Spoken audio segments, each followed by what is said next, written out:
Hi, welcome to chapter 8 of First Chronicles. This is Reflections with Wakeji Kamore by Frank Ondere. We are in chapter 8 today. I hope that you are loving the conversations that we've been having. I keep saying at the beginning of every chapter that we're having a different approach to the book. That is First Chronicles. It's a very historical book. It has a lot of facts. But one thing we felt, and one thing that I felt for it to be important, it would be important for us if we looked at this book in a devotional way.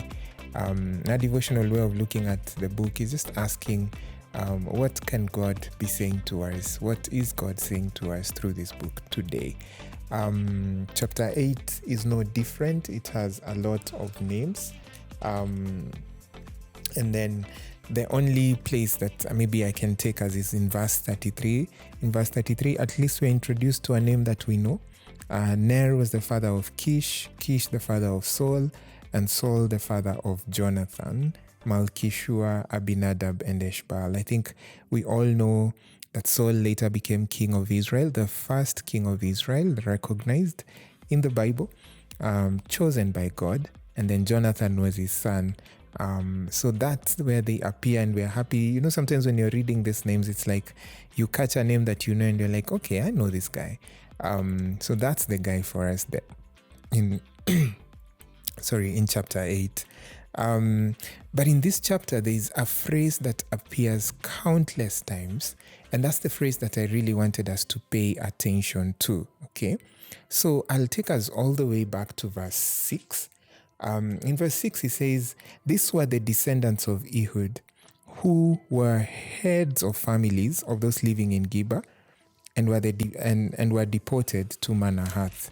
And then in verse 10, it says, "These were his sons." I'm reading verse 10, "Jews, Sakia, and Mirma.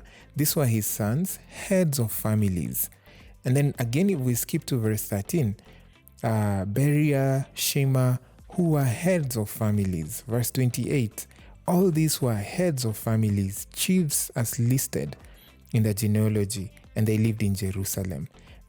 This phrase appears countless times, and we've seen it in other chapters before. But in this chapter, I wanted us to pay attention to the phrase a little bit. It must be important to God that it's listed and mentioned a couple of times that these specific men, were heads of their families, right? If you look at the chapters we've come from before, one thing that we saw that was really important for God is worship, and that the worship of his name, the worship in his temple. And we saw that what God did is that he allocated a whole tribe, the tribe of Levi, to take care of the worship of God in the temple. And then God structured it and gave instructions. It's like, this is how I want the worship to be done. This is the way this worship is going to run. That was important to God. He structured it, he resourced it. I feel like in this chapter we have to see that this thing of families having heads was also critical to God. And countless times it's mentioned here. We've seen it in verse 6, verse 10, verse 12, and verse 28, that these guys were heads of families. They were recognized as heads of families. And God recognized, had it made sure that these heads of families were recognized in the book. If we go a chapter back to chapter 7, verse 40, where we read from last time, all these were the descendants of Asher, heads of families, choice men, brave warriors, outstanding leaders. Again, we see that phrase appearing there, heads of families, right? And then that is the phrase that comes first, especially in chapter 7, verse 40, before we hear about them being brave warriors and outstanding leaders. What am I saying to us today? I want us to just really focus on this phrase and see it as a challenge to us. It matters to God that our families are led well. It really matters to God that our families as units, they are led well. So much so that God constantly, if we look at these genealogies, poses to say, these are the heads of the families. To allocate and say, these are the heads of the families. It matters to God. It matters to God that we can be called heads of families. It matters to God that we can be called heads of families before we are called brave warriors and outstanding leaders. And I really want us to see that order there. What I'm doing today, I'm combining the last verse of chapter 7 together with the entirety of chapter 8 to make this point to you and I. That sometimes we have to look and see, what is God saying? Why is this phrase here all the time? And God, in a way, for me, what I pick for us today in a very practical way is to say that it matters to God that families are led well. It matters to God that before we stand out to be called brave warriors and outstanding leaders, our families are taken care of.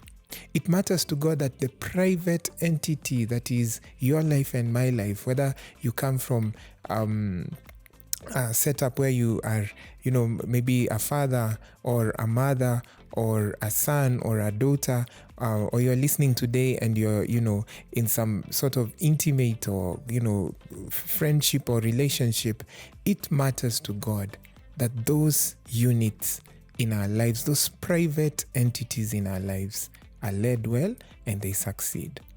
That our relationships glorify God. That our parenting glorifies God. That our families are led in a way that glorifies God. It matters so much that I want you to see the order when you go to chapter 7 verse 40. He says heads of families and then brave warriors, outstanding leaders. The challenge, guys, here is our private leadership must always, our private lives, whether that's self-leadership or leadership in our families, it must always be stronger and exceptional, and it must be a priority before we can be recognized in our public leadership. That is the thing that I want us to see today.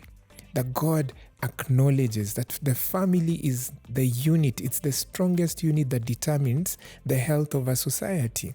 If our families are not led well, if there's no leadership in our family, if there's no prayer in our families, there's no prioritizing of God in our families, there's no leadership, which is the correction and rebuking and guiding and encouraging of children, of one another, husband and wife, if that is not playing out in that entity, it's going to show in our society. And I really feel strongly that if you're listening to me as a parent, whether you're a mother or a father, let me speak to you and say, there's one thing you can never outsource. You can't outsource parenting. You cannot delegate parenting to anybody, however good they may be. You cannot. And I'm not coming here to put pressure on you you need to do this, you need to do that, you need to do the other. I just want you to sit where you are today and ask yourself, how are you heading your family? Whatever that unit looks like to you. How are you heading it?